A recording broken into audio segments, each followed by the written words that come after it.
गहरे और रहस्यमय जंगल में एक ऐसा अनोखा प्राणी रहता था जिसे त्रिवर्ण कहा जाता था। उसका नाम उसके असाधारण रूप से पड़ा था। त्रिवर्ण का शरीर 3 भागों में विभाजित था। उसका सिर और गर्दन से लेकर कंधों तक का हिस्सा गहरे हरे रंग का था, जो उसे जंगल की हरियाली में छिपने में मदद करता था। उसका बीच का हिस्सा चमकीले सुनहरे रंग का था, जो सूर्य किरणों में चमकता था और उसे जंगल के अन्य प्राणियों से अलग बनाता था। लेकिन उसकी पूंछ और पिछले पैर काले रंग के थे, जैसे रात्रि का अंधकार।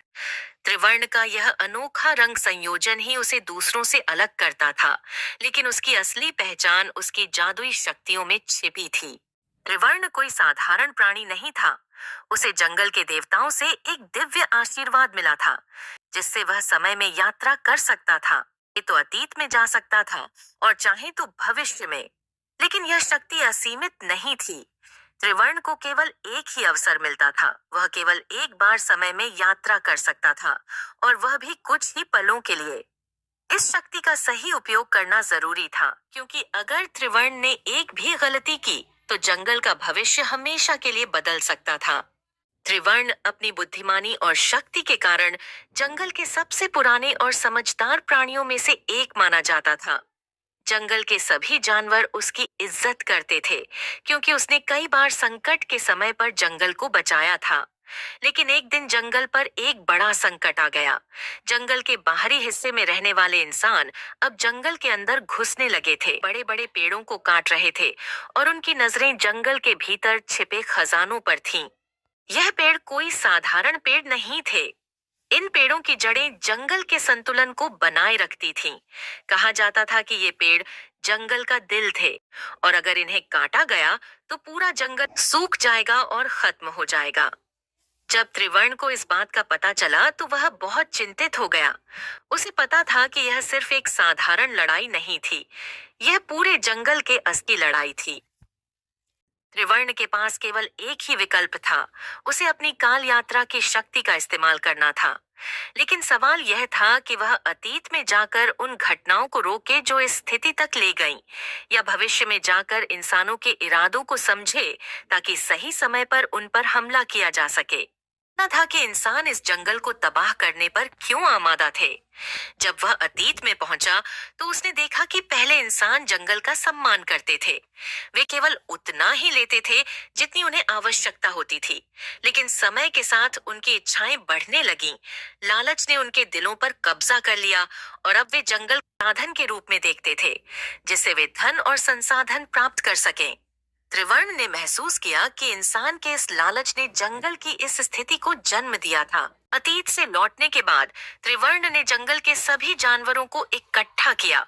उसने उन्हें इंसानों के लालच और इरादों के बारे में बताया। यह अब हमारी जिम्मेदारी है, त्रिवर्ण ने कहा। हमें इस जंगल को खुद बचाना होगा, क्योंकि यह न केवल हमारा घर है, बल्कि आने वाली पीढ़ियों का भविष्य भी। जानवरों ने त्रिवर्ण के नेतृत्व में एक योजना बनाई। रात के समय जब इंसान अपने शिविर में सो रहे थे, जानवरों ने उनकी सारी कुल्हाड़ियां, आरी और अन्य उपकरण छिपा दिए। त्रिवर्ण ने अपने तेज गति और चालाकी का इस्तेमाल किया और पेड़ों को इस तरह से घेर लिया कि इंसान यह मानने लगे कि जंगल खुद जाग उठा है। त्रिवर्ण और अन्य जानवरों ने जंगल के पेड़ों से ऐसी आवाजें निकाली जो इंसानों को डराने लगीं। वे सोचने लगे कि जंगल में कोई जादू है और यह जंगल उनके लिए नहीं है। इंसानों ने जल्दी ही यह महसूस किया कि वे जंगल के साथ लड़ाई नहीं जीत सकते। डर के मारे वे अपने उपकरण छोड़कर भागने लगे। जंगल की पवित्रता बच गई थी, और त्रिवर्ण ने यह साबित कर दिया कि चाहे कितनी भी बड़ी चुनौती क्यों न हो, अगर बुद्धिमानी और साहस से काम लिया जाए तो हर मुश्किल को हराया जा सकता है। त्रिवर्ण ने न केवल जंगल को बचाया, बल्कि इंसानों को भी एक महत्वपूर्ण संदेश दिया। प्रकृति के साथ तालमेल बिठाकर चलना ही सही रास्ता है। अगर हम प्रकृति का सम्मान नहीं करेंगे तो एक दिन यह हमारे खिलाफ खड़ी हो जाएगी। त्रिवर्ण अब सिर्फ एक जानवर नहीं था, उसका रक्षक और एक जीवंत किंवदंती बन चुका था।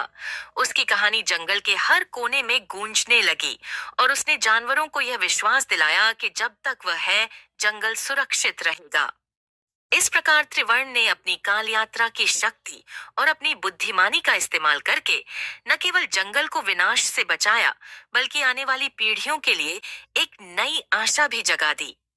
उसकी यह अनोखी यात्रा और साहसिक कहानी अब सदियों तक जंगल में सुनाई जाती रहेगी। त्रिवर्ण की इस कहानी से यह सीख मिलती है कि सच्ची शक्ति बुद्धिमानी और साहस में होती है, और अगर हम प्रकृति की रक्षा करेंगे तो वह हमें हमेशा सुरक्षित रखेगी।